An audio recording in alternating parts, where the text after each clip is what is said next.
And as costs continue to rise, wages do not always keep up at the same pace. On the surface, this sounds simple, but in reality, it reflects a deeper structural imbalance in modern economies. Productivity has increased significantly over the last decades due to technology and efficiency. Yet the distribution of those gains has not translated evenly into household purchasing power. What this creates for the average worker is a disconnect between effort and outcome. People are working more optimized jobs in more demanding environments, but the real-world reward of that work does not scale in the same way. Over time, this produces a quiet frustration, because logically effort should produce progress, but financially, the progress is not visible. And when that gap persists long enough, it starts changing how people think about money entirely. Instead of seeing income as a tool for building stability, it becomes a resource that is consumed immediately. This is where the paycheck-to-paycheck cycle begins to normalize, not as a failure, but as a default state of living. People are not necessarily making one bad decision. They are operating inside a system where almost every decision is optimized for short-term survival rather than long-term growth. But this is where an even more dangerous trap appears. When people start earning more money, they rarely experience proportional increases in financial freedom.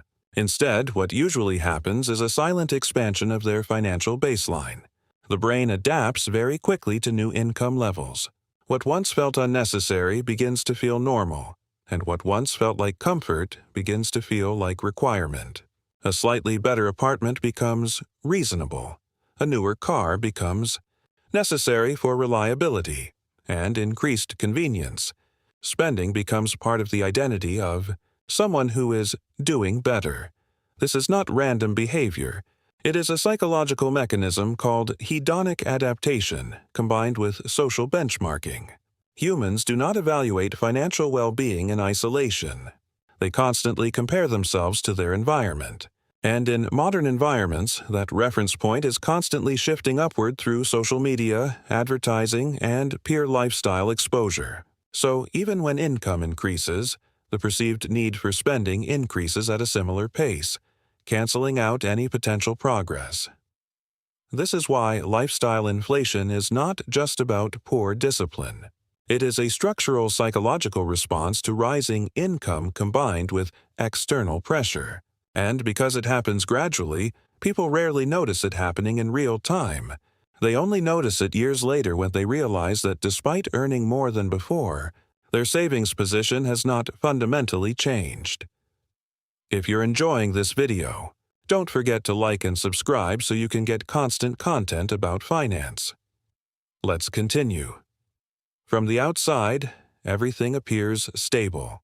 Income is coming in regularly, bills are being paid, consumption continues, and life looks functional. But underneath this surface-level stability, there is often a complete absence of financial buffering capacity. That means there is no stored surplus that can absorb shocks. Every dollar is already allocated to a category before it even arrives, which creates a system that looks organized but is actually extremely fragile. This is where the concept of financial resilience becomes important. In stable systems, there is redundancy. There is unused capacity that allows absorption of unexpected events without structural damage. In paycheck-to-paycheck systems, that redundancy does not exist. So, when a disruption occurs, even a small one, the system does not adjust smoothly, it reacts under pressure, and real life is full of disruptions. A car repair is not planned. A medical expense is not scheduled. A job hour reduction does not arrive with warning. In a healthy financial structure, these events are absorbed by savings or buffers. In a fragile structure, they immediately force trade-offs, borrowing, or debt accumulation. At this point, the system becomes dependent not only on income, but on continuity. As long as income remains perfectly stable, everything appears fine. But the entire structure is vulnerable to interruption. And the problem is that income continuity is one of the least guaranteed variables in real economic life. This is where credit enters as a stabilizing illusion. Credit does not feel like debt in the moment of use. It feels like flexibility. It allows life to continue without visible disruption. But structurally, it transforms temporary gaps into long-term obligations. The issue is not solved. It is redistributed across time, often with additional cost attached. Over time, this creates what can be described as layered financial pressure. Current income is already committed to existing expenses, and future income becomes partially pre-committed to past consumption through debt repayment. This reduces flexibility even further and creates a system where a growing portion of income is no longer available for decision-making, but already assigned. What makes this especially difficult to detect is that it does not feel like collapse. There is no single moment where everything breaks. Instead, it feels like a gradual tightening of financial space. People continue functioning, but with less room to maneuver, less ability to absorb surprises, less freedom to adjust direction.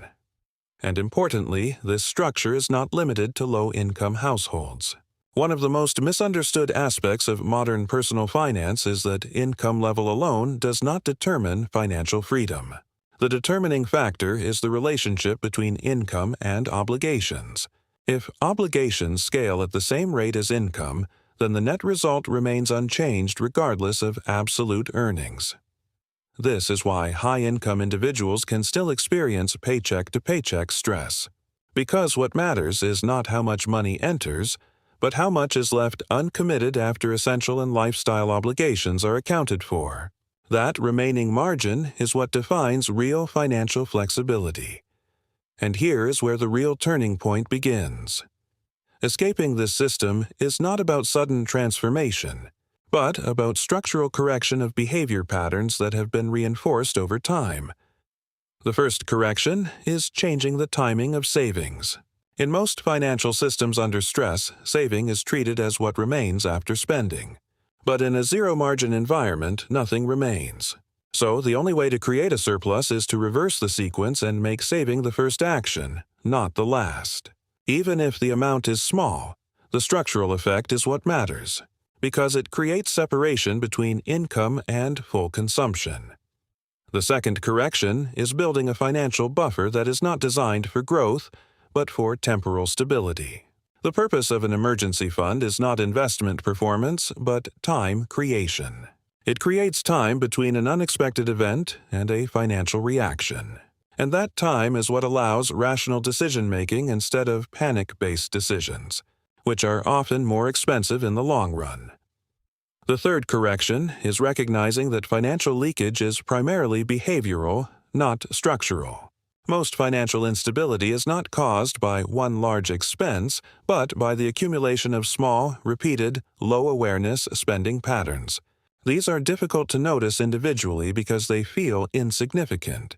But over a monthly cycle, they form a large portion of total outflow.